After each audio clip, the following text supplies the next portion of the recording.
Hello everyone, आप सभी का बीबीपी यूट्यूब चैनल पे वेलकम है।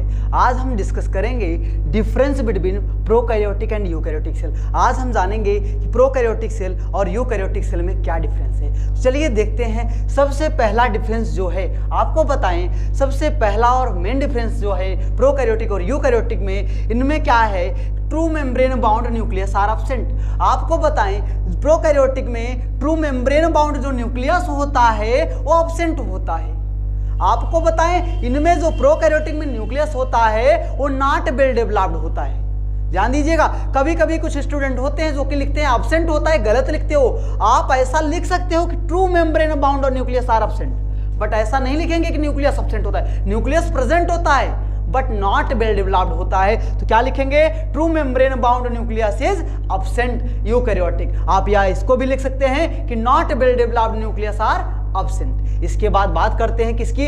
यूकैरियोटिक की। यूकैरियोटिक में क्या है जी? True membrane bound nucleus are present. आपके यूकैरियोटिक में ट्रू मेम्ब्रेन बाउंड न्यूक्लियस क्या होता है? प्रेजेंट होता है। आप यहां पे बोल सकते हैं कि well developed nucleus are present. Well developed nucleus are present. Clear है जी? इसके बाद देखिए, फर्स्ट डिफरेंस था। सेकंड की बात करते हैं तो यहाँ पे ऑर्गेनल्स की बात करते हैं। तो आपको बता दें जितने भी मेम्ब्रेन बाउंड ऑर्गेनल्स होते हैं वो सब आपके प्रोकैरियोटिक में एब्सेंट होते हैं, such as endoplasmic reticulum. Endoplasmic reticulum आपका प्रोकैरियोटिक में एब्सेंट होता है। लाइसोसोम भी आपका प्रोकैरियोटिक में एब्सेंट होता है। माइटोकॉन्ड्रिया, गोल्जी कॉम्प्लेक्स, वैक्यूल्स, ये सभी आपके जितने भी मेम्ब्रेन बाउंड ऑर्गेनल्स हैं वो सब प्रोकैरियोटिक में एब्सेंट होते हैं। आपका एक लेक्चर हमने जो मेम्ब्रेन बाउंड ऑर्गेनल्स कितने होते हैं उन सब के बारे में हमने डिटेल में डिस्कस किया था। किसमें सिंगल मेम्ब्रेन होता है, किसमें डबल मेम्ब्रेन होता है, कौन विदाउट मेम्ब्रेन होता है। आप लोग जाकर के उसको देख लीजिएगा, ठीक है ना। तो ध्यान दीजिए, यहाँ पे बोल रहे हैं कि जितने भी मेम्ब्रेन बाउंड ऑर्गेनल्स होते हैं वो सब क्या होते हैं? एब्सेंट होते हैं, such as endoplasmic reticulum, lysosome, mitochondria, Golgi complex, vacuoles are absent. ये सभी प्रोकैरियोटिक में क्या होते हैं? एब्सेंट होते हैं। यूकैरियोटिक की बात करते हैं तो यूकैरियोटिक में मेम्ब्रेन बाउंड ऑर्गेनल क्या होते हैं? प्रेजेंट होते हैं, such as endoplasmic reticulum, mitochondria, Golgi complex, vacuoles, lysosome are present. ये सभी क्या होते हैं? आपके यूकैरियोटिक में प्रेजेंट होते हैं। नेक्स्ट बात करते हैं क्रोमोसोम की।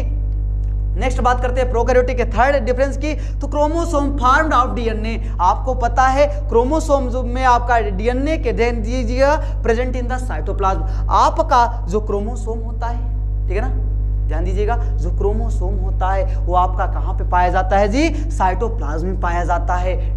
प्रोकैरियोटिक में, यूकैरियोटिक में बात करते हैं तो न्यूक्लियोप्लाज्म में पाया जाता है। किसमें पाया जाता है? प्रोकैरियोटिक के साइटोप्लाज्म में पाया जाता है, यूकैरियोटिक में न्यूक्लियोप्लाज्म में पाया जाता है। इसके बाद नेक्स्ट डिफरेंस देखते हैं। तो prokaryotic cell are about 1 to 10 micrometre. आपको साइज की बात करें तो साइज जो होता है प्रोकैरियोटिक का 1 to 10 माइक्रोमीटर होता है। यानी कहने का मतलब अगर यूकैरियोटिक से कंपेरिजन करें तो प्रोकैरियोटिक के सेल की साइज जो होती है वो स्मॉल होती है। यूकैरियोटिक के सेल की साइज की बात करते हैं तो 5 to 100 माइक्रोमीटर इन साइज होती है। इसके बाद आपको बता दे, एग्जांपल में बताएं तो एग्जांपल में बैक्टीरिया एंड आर्किया आपके प्रोकैरियोटिक होते हैं। एनिमल एंड प्लांट आपके क्या होते हैं जी? प्रोकैरियोटिक होते हैं। और आपको बता दे आपके प्रोकैरियोटिक मोस्टली आपको बताएं क्या होते हैं? यूनिसेलुलर होते हैं। और आपके यूकैरियोटिक जो होते हैं मोस्टली मल्टीसेलुलर होते हैं।